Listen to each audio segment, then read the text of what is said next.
Oi, gente, boa noite, tudo bem com vocês? Nós vamos começar o nosso estudo do Evangelho de hoje, aliando esse estudo ao estudo também da mediunidade. Nós já fizemos as nossas preces individuais e pedimos também o amparo de Jesus e dos bons espíritos para que nós possamos colher as melhores instruções através da intuição e das orientações que nos são colocadas por Jesus e pela espiritualidade na codificação trazida por Kardec.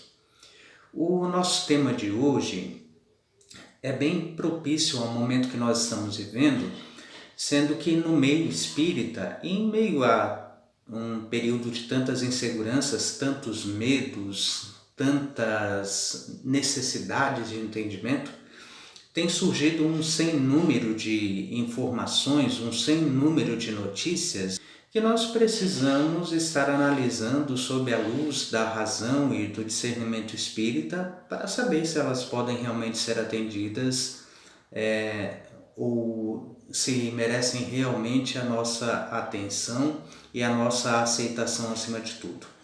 Lembramos de que Kardec sempre disse da necessidade da fé raciocinada. E ele tem a oportunidade de colocar isso na página inicial do Evangelho segundo o Espiritismo, afirmando que fé verdadeira só é aquela que pode ser confrontada com a razão em todos os tempos da humanidade. Isso nos coloca na necessidade de nós analisarmos e entendermos por que temos fé. Entendermos quais são as nossas bases para a aceitação e para a ação. E dentro disso nós escolhemos um texto bastante propício, porque esse problema não é do nosso tempo, esse problema é um problema que se repete pelos tempos já. E mesmo nos tempos de Jesus, nos tempos anteriores a Jesus, as informações dúbias, as informações destituídas de verdade ou de um alicerce que pudesse ser confrontado com a razão em qualquer tempo, sempre existiam. Tanto que nós vamos encontrar a primeira epístola de João, no seu capítulo 4, versículo 1, quando ele coloca uma orientação que nos deve servir de base. E ele diz o seguinte: meus bem-amados, não creais em qualquer espírito, experimentai se os espíritos são de Deus, porquanto muitos falsos profetas se têm levantado no mundo. E essa necessidade de análise se faz presente hoje no nosso meio, sendo que nós estamos recebendo uma série de informações que muitas vezes nós estamos aceitando sem ao menos verificar a origem, sem pelo menos passar pelo crivo da razão. E nós temos recebido mensagens que nos falam de necessidades que não são verdadeiras. Algum tempo atrás circulava mesmo na nossa casa, nos grupos, nas redes sociais de nossa casa, uma mensagem que dizia da necessidade de nós estarmos fazendo uma série de ações para que nós pudéssemos nos colocar a serviço com a espiritualidade. Entre essas ações, de nos colocarmos em cilindros dessa ou daquela cor, e que ao dormir nós deveríamos dizer: eu estou pronto para isso ou para aquilo. E nós ficamos nos perguntando, desde quando isso é necessário, se nós sabemos que o que nos coloca realmente em condição de trabalho não são as nossas palavras. Não nos adianta dizer eu estou pronto para o trabalho, se a bem da verdade os meus sentimentos, os meus desejos, os meus pensamentos, a minha vontade, acima de tudo as minhas ações, dizem justamente o contrário. Não será pelas palavras colocadas exteriormente que nós nos colocaremos a serviço da espiritualidade ou em condições de estar em serviço com Jesus. Nós recordamos quando o próprio Jesus colocava de que o reino dos céus não vem com aparências exteriores, e isso é bastante significativo. Jesus coloca que a questão da sintonia, da elevação, da prontidão, da ligação com o mais alto, não vem com aparências exteriores, mas é um ponto que está dentro de nós mesmos, dentro das nossas ações, dentro dos nossos desejos, dentro dos nossos pensamentos, dentro de tudo aquilo que envolve mente e sentimento. É importante então nós analisarmos e não aceitarmos qualquer mensagem que não passe pelo crivo da nossa análise. Dentro disso, Paulo vai nos colocar um ponto muito interessante na sua carta aos Tessalonicenses. Ele vai nos dizer o seguinte, lá no capítulo 5, versículo 21. Discernir tudo, ficai com o que é bom.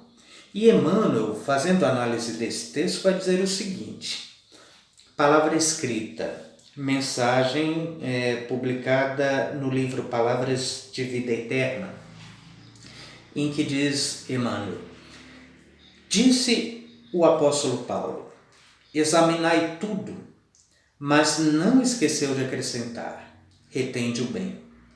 Muita gente se prevalece do texto para afirmar que os aprendizes do Evangelho devem ler indiscriminadamente, ainda mesmo quando se trate de ingerir os corrosivos da opinião em letras de jornal ou as fezes do pensamento em forma de livro. Sim, é natural que a mente amadurecida e equilibrada possa ler tudo e tudo observar. Mas não é aconselhável que as crianças e os doentes, os fracos e os alienados, potenciais da razão, tudo experimentem e tudo vejam.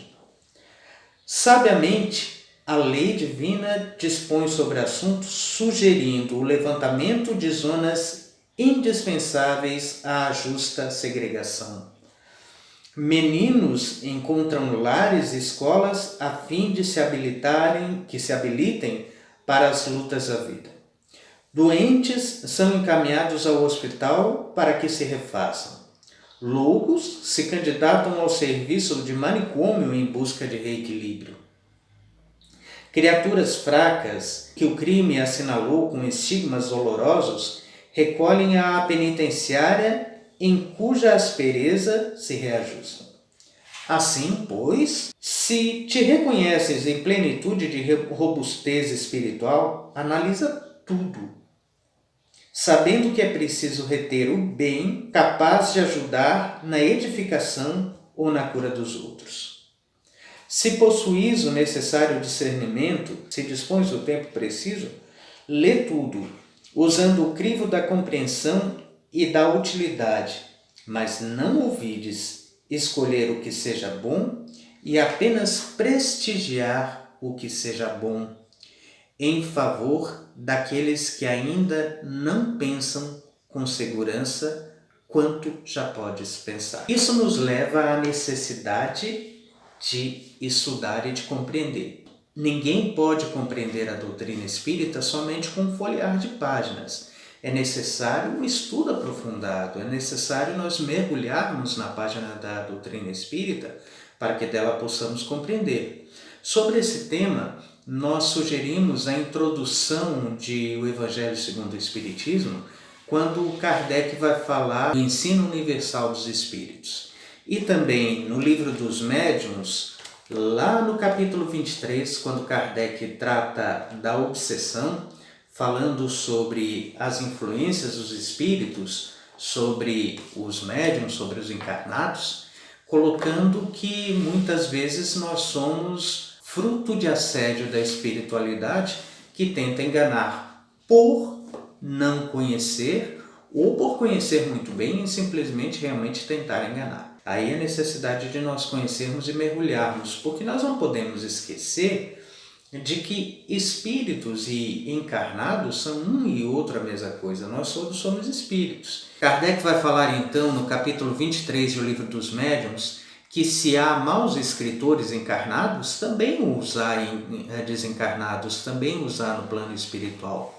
Não é o fato de desencarnarmos que nos torna mais ou menos capazes, mais ou menos lúcidos, mais ou menos puros. Nós continuamos sendo exatamente aquilo que nós fomos. Então, dentro desse ponto, se torna necessário o discernimento, mas para que nós possamos discernir, é necessário que nós possamos conhecer. E se nós estamos nos atirando ao estudo da doutrina espírita, nada mais justo do que nós nos atirarmos à fonte, que é Kardec, e aos seus continuadores, que nós possamos entender também o Evangelho de Jesus, para que possamos ter esse discernimento. Tanto que, sob esse ponto, ainda do capítulo 5, versículo 21, da carta aos Tessalonicenses, Emmanuel vai falar sobre um ponto muito importante que é estudo e observação. Abraçando a fé raciocinada, ao espírito não será lícito eximir-se ao estudo, valer-se do pensamento alheio, a fim de progredir e elevar-se, mas formar as ideias próprias, ler e meditar, aprender e discernir.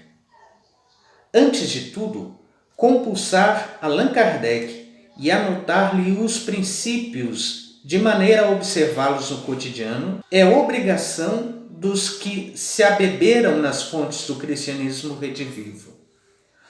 Não é só frequentar as lições do codificador da doutrina espírita, mas, igualmente, confrontar-lhe os textos com os ensinamentos do Evangelho de Jesus. Render culto à evangelização através dos fundamentos espíritas. Jamais esquecer de associar Allan Kardec ao Cristo de Deus, qual o próprio Kardec se associou a ele em toda a sua obra. Nunca olvidar que o Espiritismo significa cristianismo interpretado com simplicidade e segurança, para que não venhamos a resvalar na negação fantasiada de postulados filosóficos. Estudar para compreender que sem Jesus e Kardec, o fenômeno mediúnico é um passatempo de curiosidade improdutiva. Pesquisar a verdade para reconhecer que a própria experimentação científica, só por si, sem consequências de ordem moral, não resolve os problemas da vida.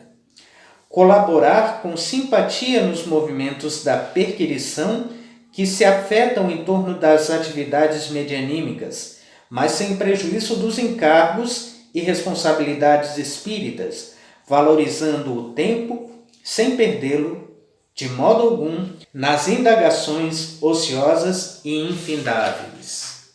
Selecionar os livros em disponibilidade, escolhendo aqueles que nos purifiquem as fontes da emoção e nos melhorem o nível da cultura.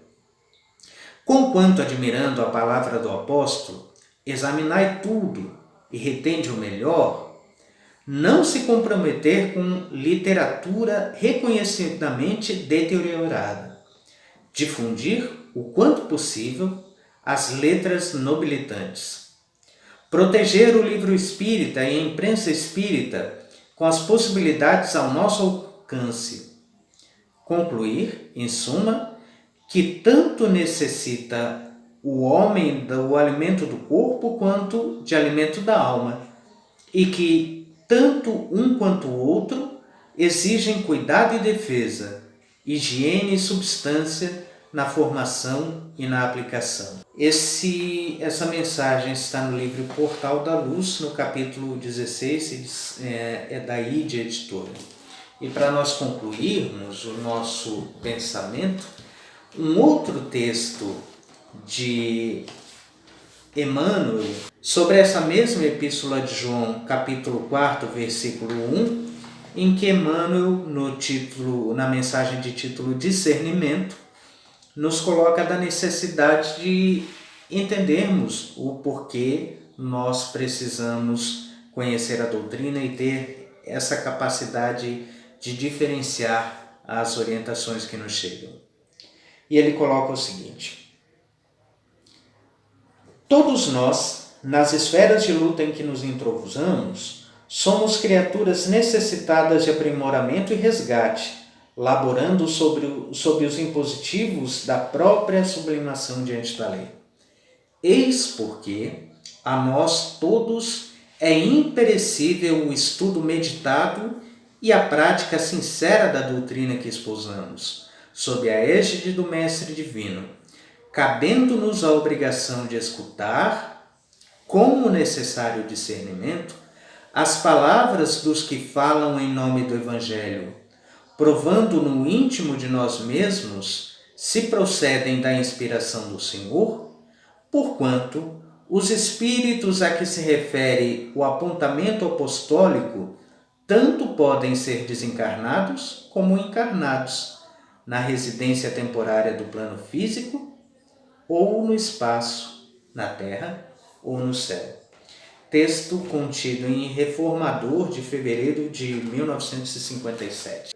São pontos interessantes aos quais nós somos convidados todos para uma reflexão. Primeiro, refletindo sobre o nosso papel diante de nós mesmos perante a responsabilidade que nos cabe de nos aperfeiçoarmos. Porque se nós sabemos que a lei divina é de perfeição e que todos nós estamos inseridos nessa lei, fugir a essa responsabilidade de nos aperfeiçoarmos constitui um crime real de lesa responsabilidade. E segundo, lembrarmos de que, enquanto espíritas, muitos são aqueles que vêm até nós em busca de um consolo, em busca de uma orientação, em busca de um esclarecimento, e para que nós possamos prestar esse esclarecimento, esse consolo, esse auxílio com justeza, nós precisamos estar aptos a fazer isso.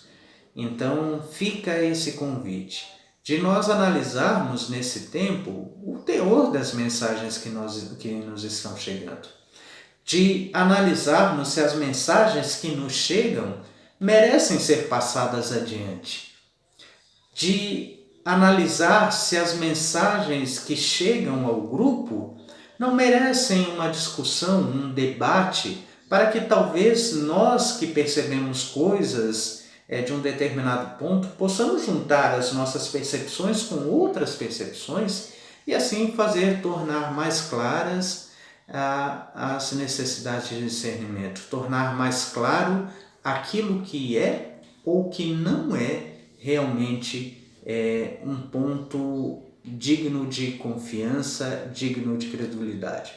Não esqueçamos da palavra de João. Não vamos crer em todos os espíritos, lembrando que espíritos aos encarnados, aos desencarnados.